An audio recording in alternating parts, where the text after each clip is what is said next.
नमस्कार मित्रांनो, लक्ष्मीच्या पावलांनी या एपिसोडच्या पार्ट 2 भागामध्ये आता बघूयात की नैना ही तोऱ्यात बाहेर जाते, कलाला वाटेल तसा तिचा अपमान करते.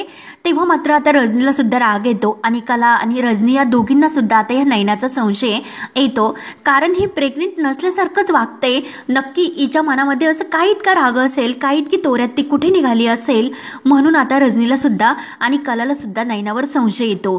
त्यानंतर मात्र आता नैना ही जरा बाहेर येते आणि परत ती असा विचार करते की आता मात्र राहुलने जर मला आणि सौरभला एकत्र बघितलं तर मात्र राहुलला आणखीन संशय येईल. त्यामुळे आता राहुल आणि सौरभ समोरासमोर यायला नको, तर मात्र आता माझं काही खरं नाही आणि ह्या सौरभला भेटणं जरा अवघडच असा टास्क आहे. त्यासाठी आता मला जरा हे जपूनच करावे लागेल, म्हणून नैना लगेच बाहेर पडते. तेव्हा रजनी आणि कला ह्या विचार करतात की जरा नैना जे काही वागते ना ते जरा विचित्रच वाटते. त्यानंतर मात्र आता जेव्हा नैना बाहेर येते आणि ती बाहेर पडणार तोच वेळेस गेटमध्ये राहुल आतमध्ये येत असतो आणि तो अद्वैतने ती दिनकर खरे यांची जमीन घेतलेली आहे हे पतसंस्थेत त्याला पूर्णपणे त्याने ऐकलेलं असतं आणि तो इतका खुश असतो की नक्की आता आईला हे सांगायचे, म्हणून घाईने अगदी फोनवर बोलत येत असतो. तेव्हा मात्र आता नैना ही लगेच गेटच्या एका मागच्या बाजूला जाऊन लपते. राहुलचं मात्र लक्ष जाऊ नये म्हणून नैना आतमध्ये लपलेली असते. तेव्हा मात्र आता राहुल आतमध्ये एंट्री करतो, पण त्याच वेळेस गाडीची चावी असते त्याच्या हातातून खाली पडते. राहुल ती चावी उचलतो, परंतु नैना मात्र आता खूप घाबरते. नैनाला अशी भीती वाटत असते की राहुलने जर मला बघितले तर मग नक्की तो मला विचारेल आणि त्याला संशय येईल की मी कुठे निघाले इतकी लपून छपून.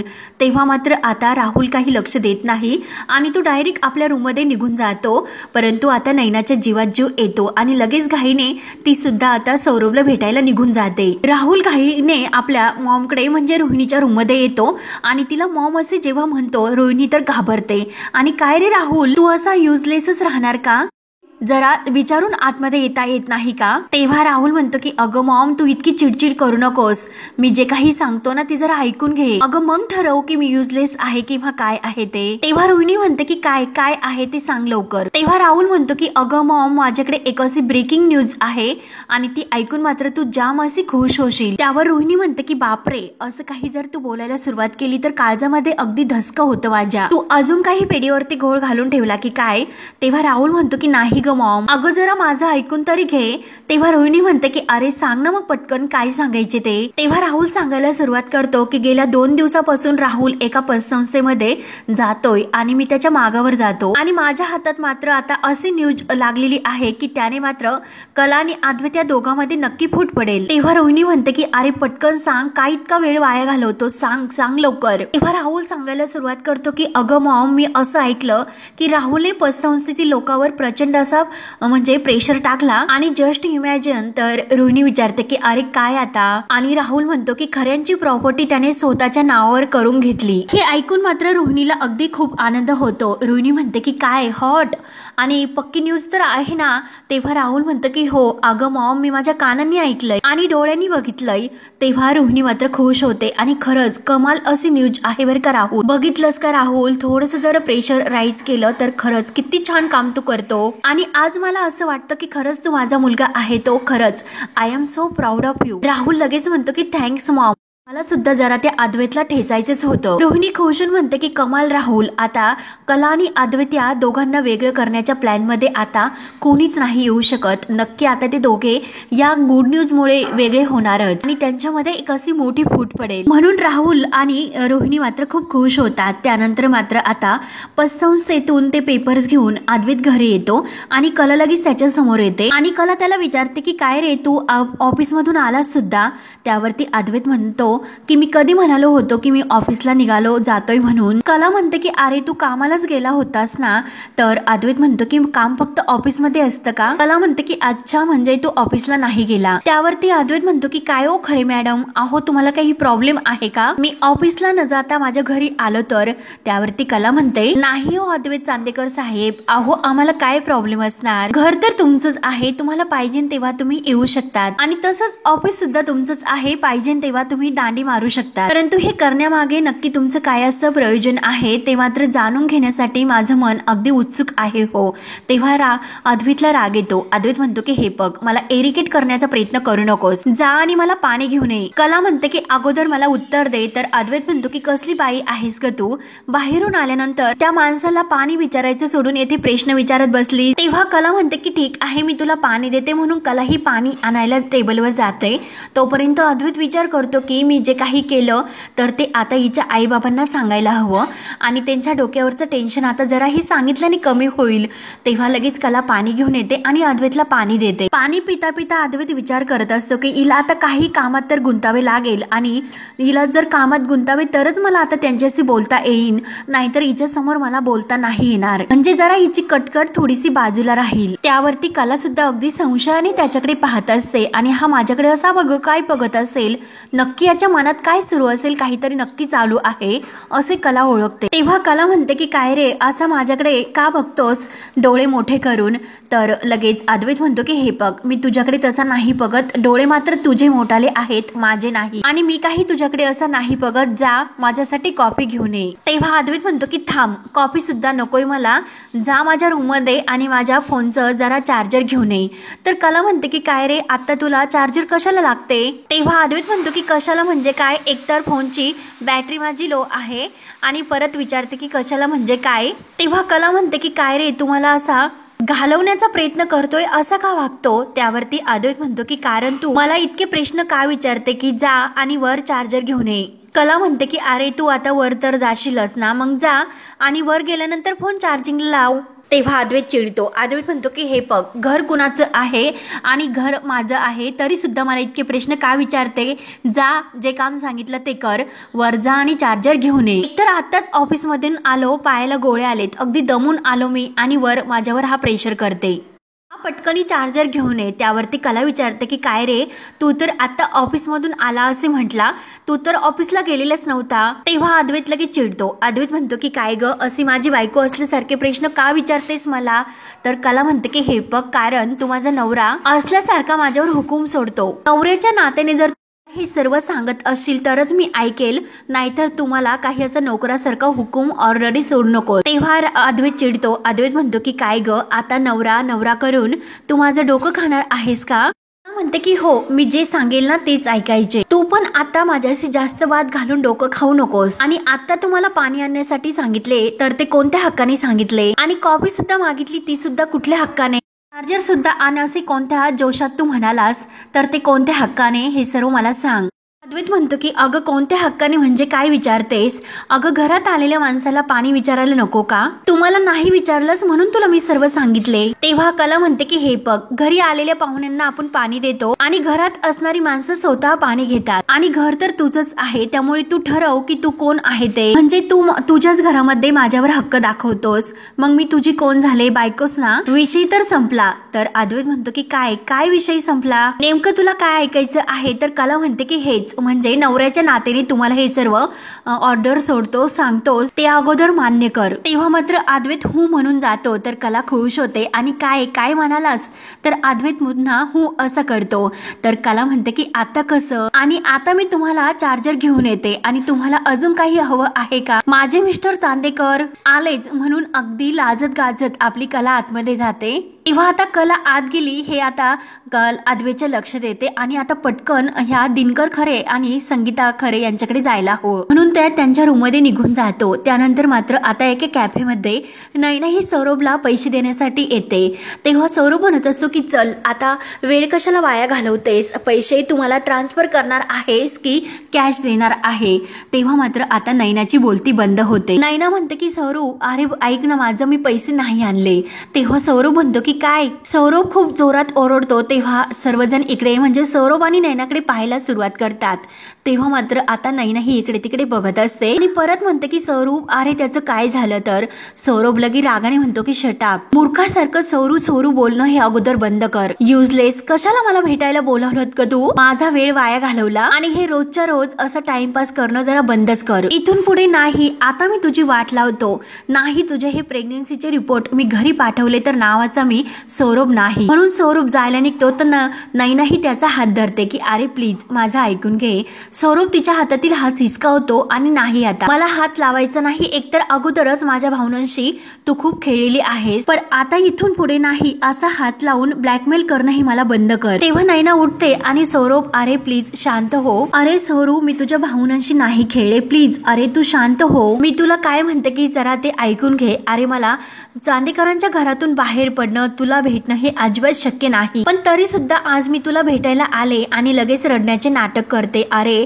त्या घरामध्ये मला किती त्रास होतो तुला काय सांगू, प्लीज. अरे तू सौरभ बस ना, आपण बसून बोलूयात. आणि सौरभ खाली बसतो तेव्हा नैना ही तिचं नाटक सुरू करते. अरे सौरभ तुला वाटत असेल की मी तुला सर्व खोटं सांगते, हे सर्व मी नाटक करते, पण तुला आता खरंच सांगते की अरे चांदेकरांकडे खूप कंडिशन्स आहेत, त्यांच्या सुनांकडून खरंच खूप अपेक्षा आहेत आणि तुला माहिती आहे की त्यांना त्यांच्या सुना बाहेर गेलेल्या सुद्धा नाही आवडत. आणि हे बघ मी तुला पैसे द्यायला नाही म्हणत नाही, पण इतकी मोठी रक्कम मी तुला डायरेक्ट कशी अशी आणून देऊन उभी करू. मी तुला पैसे देईल परंतु मला थोडासा वेळ दे. त्यानंतर कला ही चार्जर घेऊन बाहेर येत असते आणि अद्वैत मात्र आता ते पेपर्स त्याच्या हातात जी फाईल असते ती घेऊन तो खरेंकडे जायला निघलेलाच असतो. परंतु अचानक मात्र कला आणि त्यांचा दोघांचा एकमेकांना धक्का लागतो आणि ते पेपरची फाईल असते त्यातील ती फाईल खाली पडते आणि त्याचे पेपर्स खाली पडतात. तेव्हा अद्वैत खूप घाबरतो. कला ती पेपर्स उचलते आणि काय रे चांदेकर असा इतका का घाबरलास. अरे फाईल उचलण्यासाठी मी तुला मदत करत होते बायकोच्या नात्याने आणि तू माझ्या हातातून फाईल का हिसकावून घेतलीस. तेव्हा अद्वैत म्हणतो की हिसकावून घेतली म्हणजे काय, अगं अगदी परफेक्ट, अगदी लाईन ना लाईन व्यवस्थित मी लावली होती, ते पेपर्स अगदी व्यवस्थित, आणि तुझा मात्र काय भरोसा, कुठेही तू कुठलाही पेपर खुपसशील. कला म्हणते की हो का, एवढी सुद्धा अक्कल मला नाही का. अद्वैत म्हणतो की मला काय माहिती की तुला किती अक्कल आहे ते, आणि तुझे डिझाईनचे पेपर तर मी बघतच असतो की कुठेही ठेवत असते, रिस्क कोण घेणार, आणि ते जाऊन दे सर्व, तू मला धडकलीस का. तेव्हा कला म्हणते की हे बघ तुझे चार्जर, तो चार्जर देण्यासाठी मी येत होते, पण मला एक गोष्ट सांग, ही नाटकं तू का चालवलीस, पायात गोळे वगैरे आलेले, आणि हे बघ तू मला नवऱ्याच्याच नात्याने खरंच हे काम सांगत असतोस ना, की हुकूम सोडून ऑर्डर सोडून माझी मजा घेतो की काय. तेव्हा अद्वैत म्हणतो की परत तुझे सुरू झाले का, आणि जा माझ्यासाठी जरा कॉफी घेऊन ये आणि दे इकडे ते चार्जर. तेव्हा कला ही चार्जर हातात देते आणि म्हणते की आहो आणते बर का कॉफी, आणि जरा नवऱ्याच्या नात्याने जर सांगितलं आणि बायकोच्या नात्याने मग मला ते स्वीकारावे तर लागेलच, संसाराचा तो नियम आहे आलेच, असे बोलून लाजत ती म्हणत असते की अरे संसार संसार, आणि मुद्दाम ते अद्वैत समोर गाणं गुणगुणायला सुरुवात करते. अद्वैत तर आश्चर्यासारखं तिच्याकडे पाहत असतो. तेव्हा अद्वैत तिच्यावर चिडतो, काय असं घुबडासारखं काय बघतेस, जा आणि काम कर. तेव्हा कला ही मुद्दाम म्हणते की आहो तुम्ही कुठे चाललात ते जरा बघते. अद्वैत म्हणतो की कशाला, मी कुठे जाणार आहे, माझ्या रूम मध्ये जाणार आहे ना, मग जाऊ ना रूम मध्ये, आणि त्याबद्दल सुद्धा काही वेगळं मत आहे का आपलं. तेव्हा कला ही अगदी हळूच आवाजात म्हणते की नाही हो, अहो तुम्ही जा ना आपल्या खोलीमध्ये. अहो पण तुमचा पत्ता चुकलाय, आपली खोली इकडे आहे इकडे नाही. तर अद्वैत चिडतो. अद्वैत म्हणतो की हे सर्व तुझ्यामुळे होतं, तुझ्यामुळे असं होतं. स्वतः मात्र एक वेडी आणि दुसऱ्याला सुद्धा जाऊन तू आणखीन वेड करणार. जा आणि तुझं काम कर, मी आता रूम मध्ये जातोय. आणि कला लगेच तिकडे जाते. तोच लगेच अद्वैत घाईने दिनकर आणि संगीताकडे येतो. त्यानंतर मात्र इकडे नैना ही सौरभला सांगत असते, सौरभ मला माहिती आहे की तुझा माझ्यावर विश्वास नाही बसणार, डोळ्यात पाणी आणण्याचे नाटक करते, आणि अगदी खरं मनापासून सांगते, माझं तुझ्यावर खूप प्रेम होतं, इनफॅक्ट अजून सुद्धा माझं तुझ्यावर प्रेम आहे. अरे माझ्या मनात तुझ्याविषयी खूप काही असे फिलिंग्स आहे, सध्याच्या परिस्थितीमुळे मला ते तुला दाखवता येत नाही, म्हणून आता नैना ही सौरभला बरोबर गुंडाळते. तेव्हा सौरभ म्हणतो की नैना हे बघ, कॉलेजमध्ये असताना तू सर्वात सुंदर मुलगी होती, पण हे बघ तू असं समजू नको की मी तुला ओळखलं नाही म्हणून. तू काय लायकीची आहे आणि कुणाचा कसा आणि केव्हा वापर करू शकते हे मला चांगलंच माहिती आहे. माझा सुद्धा तू असाच खेळ केला, वापर केला, आणि एक प्याद म्हणून माझा वापर करत आली. आता मात्र मला त्याचा मोबदला हवा आहे, त्यामुळे आता मात्र मला फक्त पैसे आणि पैसे हवे आहेत. त्यावर नैना म्हणते की म्हणजे तू ऐकणार नाहीस, चल ठीक आहे. आपल्या बोटातील अंगठी काढते आणि ही अंगठी घे म्हणून सौरभच्या हातात ती अंगठी देते. तेव्हा सौरभ म्हणतो की ही अंगठी. तेव्हा नैना म्हणते की हो, तात्पुरती ही अंगठी तुझ्याजवळ ठेव म्हणजे तुझा विश्वास बसेल. तेव्हा सौरभ त्या अंगठीकडे एकटक बघत असतो आणि हा डायमंड हिरा नक्की ही अंगठी 1.25 लाखाची असेल असा विचार करत असताना लगेच नैना म्हणते की हो, सध्या ही अंगठी तुझ्याकडे ठेव, बाकीचा व्यवहार आपण नंतर बघूया. सौरभ म्हणतो की ठीक आहे, यावेळेस मात्र हे चालेल, परंतु इथून पुढे मात्र आता मी नाही ऐकणार. आणि सौरभ निघून जातो. तर नैना लगेच विचार करते की हा कसला आव्हान म्हणून बोलतोस माझ्या समोर. अंगठी पाहिली, डोळे याचे चक्रावून गेले आणि एकतर बरं झालं, आता निदान पुढच्या काही दिवस तरी हा गप्प बसे म्हणून थोडीशी नैना शांत होते. त्यानंतर मात्र आता इकडे कला किचन मध्ये येते आणि अद्वैतचा विचार करत असते की ह्या माणसाचं खरंच मला काही कळत नाही. एकदा म्हणतो की कॉफी आण, एकदा म्हणतो की ऑफिसमध्ये गेलो, एकदा म्हणतो की ऑफिसमध्ये नाही गेलो, एकदा म्हणतो की दमलो आणि एकदा म्हणतो की नाही दमलो, एकदा ऑर्डर सोडतो आणि एकदा म्हणतो की मला काही नको. नेमकं याचं काय सुरू आहे, काय चाललं म्हणून कला ही कॉफी करायला घेते. त्यानंतर मात्र अद्वैत हा दिनकर आणि संगीताच्या रूम मध्ये येतो आणि संगीताला म्हणतो की मिसेस खरे आतमध्ये येऊ का. संगीता म्हणते की जावई बाप या ना आतमध्ये. तर दिनकर, काजल आणि संगीता तेथेच असतात. दिनकर विचारतो की काय झालं. तर अद्वैत सांगायला सुरुवात करतो की ऍक्च्युली मी आता पतसंस्थेत जाऊन आलो आणि तेथील लोकांनी तुमचं घर ज्या लोकांना विकलं त्यांच्याकडून मी ते घर सोडवलं. तर ते ऐकून संगीता आणि दिनकर यांना आनंदाचा धक्का बसतो. संगीता विचारते की सोडवलं म्हणजे नक्की काय केलं. तर दिनकर म्हणतो की हो, आम्हाला सुद्धा नाही समजलं की नक्की सोडवलं म्हणजे तुम्ही काय केलं. म्हणजे त्यांनी हप्त्याची काही मुदत वाढवून दिली का. संगीता म्हणते की हो, जर तसे झाले असेल तर अंबाबाईची कृपाच झाली असे समजायचे, हो की नाही. तेव्हा दिनकर म्हणतो की हो, अद्वैतराव हे सर्व तुमचीच कृपा आहे आणि अंबाबाईची सुद्धा. तुमच्या आमच्यावर खरंच खूप उपकार झाले. तेव्हा काजल म्हणते की आई आणि बाबा जरा शांत व्हा, थांबासा, म्हणजे दाजी आपल्याला काहीतरी सांगतात, त्यांना पूर्ण तर करून द्या, त्यांना पूर्ण बोलून द्या. तेव्हा अद्वैत सांगायला सुरुवात करतो की ऍक्च्युली पतसंस्थेच्या लोकांकडून तुमचं घर. तेव्हा संगीता विचारते की आमचं घर काय. तर अद्वैत म्हणतो की तुमचं घर मी त्यांच्याकडून विकत घेतले. हे ऐकल्यानंतर मात्र आता त्यांना धक्का बसतो. त्यानंतर इकडे कलाही त्याची रूम मध्ये वाट बघत होते की असं काय आहे हा. आता मी त्याला कॉफी घेऊन वर आले आणि हा तर वर सुद्धा नाही आणि मला म्हटलं की मी रूम मध्ये जातो म्हणून. कुठे गेला हा, नक्की काहीतरी गडबड आहे. संगीता विचारते की जावई बाप्पू आहो, तुम्ही काय बोलतात, खरंच आम्हाला काही कळत नाही, आम्ही साधी माणसं आहोत. म्हणजे हे बघा, तुम्ही असे म्हणतात सांगतात की घर तुम्ही आमचं विकत घेतलं. आमच्या डोसक्यात खरंच काही शरीराचे झाले. संगीताच्या डोळ्यात पाणी सुद्धा आलेले असते. दिनकर सुद्धा हा अद्वैतला म्हणत असतो की आम्हाला सर्व जरा काही व्यवस्थित कळाले तर बरं होईल. तेव्हा अद्वैत म्हणतो की हे बघा, तुम्ही अगोदर दोघेही शांत व्हा, मी तुम्हाला सर्व काही व्यवस्थित सांगतो. मी हे जे काही केले ना त्यामागे माझा फक्त एकच उद्देश होतो, तुम्हाला ह्या वयात तुमच्या राहण्याची चिंता करावी लागू नये आणि तुमच्या डोक्यावर मात्र तुमचं हक्काचं छप्पर असावं. हे ऐकून मात्र दिनकर लगेच म्हणतो की अद्वैतराव आहो, तुम्ही आमच्यासाठी आणि संगे ऐकतेस ना तू, अद्वैतराव काय सांगतात, किती मोठा उपकार त्यांनी आपल्यावर केलेत आणि तुमचे हे उपकार कधी आम्ही फेडायचे. म्हणून दिनकर हा हात जोडतो, खाली मान घालतो. तुमच्या जीवावर खरंच आम्ही हे नाही विसरू शकत. संगीता सुद्धा म्हणत असते की हो जावई बापू, खरंच तुमचे आमच्यावर खूप उपकार झालेत. म्हणून संगीता आणि दिनकर या दोघांची अगदी घालमेल होते. खरंच आपल्या जावई बापू किती चांगले आहेत, आपल्यावर त्यांनी इतके उपकार केलेत. तेव्हा अद्वैत म्हणतो की हे बघा, अगोदर तुम्ही दोघेही शांत व्हा, मी जे काही सांगतो ते अगदी व्यवस्थित ऐकून घ्या. सगळ्यात अगोदर तुम्ही कोणतंही टेन्शन घेऊ नका, ट्रेस घेऊ नका. मला कळतं की तुमची मुलगी किती स्वाभिमानी आहे आणि तिला हा स्वाभिमान कुठून आला हे सुद्धा मला माहिती आहे. तुम्ही कधीही कुणाकडून पैसे उधार नाही घेणार, म्हणूनच मी हा मधला मार्ग निवडला, तुम्हाला मदत व्हावी यासाठीच. मी तुमचं हे घर विकत घ्यावं यासाठी घेतलं, कारण तुम्हाला त्या घरात हक्काने राहता यावं आणि तुम्हाला जमेल तसे तुम्ही त्याचे पैसे मला फेडत राहा. त्याचं कोणतंही तुम्ही प्रेशर घेऊ नका. दर महिन्याला तुम्हाला पैशाची जी जुळावजुळव करावी लागेल, त्याचं मात्र आता इथून पुढे तुम्हाला टेन्शन नाही राहणार. तरी मी तुमचं घर विकत घेतले असेल तरी सुद्धा त्या घरावरती हक्क मात्र तुमचा राहील. मला तुमच्या जागेचा एकही तुकडा नको, ते घर तुमचं होतं आणि कायम तुमचंच राहणार आहे. त्यावर फक्त तुमचाच अधिकार असणार आहे, ना कुठल्या पतसंस्थेचा, ना कुठल्या गुंडांचा आणि ना कोणत्या बिल्डरचा, आणि किंवा माझा सुद्धा हक्क नसणार आहे. हे कायम प्लीज लक्षात ठेवा. तेव्हा मात्र आता कलाही रूम मधून बाहेरच येत असते, कारण चांदेकर तर रूम मध्ये आलेला नाही आणि नक्की तो कुठे गेला हे बघण्यासाठीच ती खाली येते. तेव्हा मात्र आता तिला दिनकर आणि संगीता या गेस्ट रूम मध्ये आहे, तेथून अद्वैतचा आवाज तिच्या कानावर पडतो. तेव्हा ती विचार करते की चांदेकर चांदेकरचा आवाज गेस्ट रूम मधून येतो हे तिला ऐकल्यानंतर ती लगेच तिकडे यायला निघते।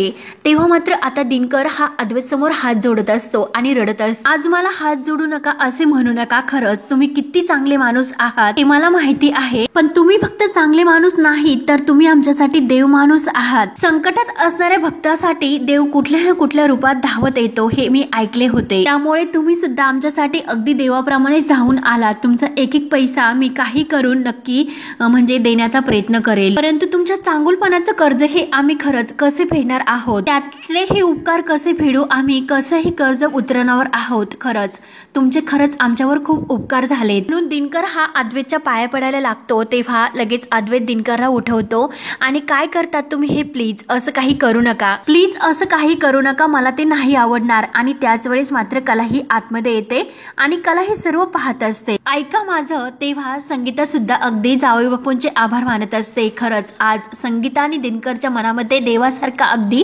अद्वैत हा निर्माण जागा झालेली असते। तेव्हा मात्र आता कला हे ऐकते आणि कला हे बघून विचारते की बाबा बाबा हे काय करतात तुम्ही, असे म्हटल्यानंतर सर्वजण कलाकडे अगदी धक्क्याने पाहत असतात। तेव्हा हा भाग येथे संपतो। पुढील भागामध्ये जेव्हा कलाला समजते, कला लगेच रागाने अद्वैतला विचारते की कॉफी प्यायला देते, कारण रूम मध्ये आल्यानंतर ती अद्वैतला लगेच विचारते की काय तू आमचं घर विकत घेतलंस, तू आमच्या परिस्थितीचा फायदा घेऊन स्वतःचा बिझनेस मोठा करतोय, म्हणून कला ही खूप भडकते। तेव्हा मात्र दिनकर आणि संगीता आत येतात आणि संगीता म्हणते की थांब कला। दिनकर म्हणतो की अगं आमच्या डोक्यावरील कर्ज फेडण्यासाठी त्याने हे सर्व केले, म्हणजे त्यांनी, आणि ते खरंच एक खूप मोठे देव माणूस आहेत, म्हणून कलाला आता सर्व काही समजते। कला मात्र आता हसते आणि अद्वैतला सॉरी म्हणते। तेव्हा अद्वैत म्हणतो की काय मोठ्याने बोल, तर कला ही त्याच्या कानाजवळ येते आणि जोरात अशी सॉरी म्हणते आणि इतकी लाजते आणि अद्वैतकडे अगदी खुश होऊन रोमॅन्टिक होऊन पाहत असते। तेव्हा अद्वैत एकटक तिच्याकडे पाहत असतो। तेव्हा आता दिनकर आणि संगीता हे दोघेही कला आणि अद्वैतकडे बघून खुश होतात। तेव्हा आता पुढे काय काय होत राहणार बघण्यासाठी आपल्या चॅनलला नक्की सबस्क्राईब करत राहा। धन्यवाद।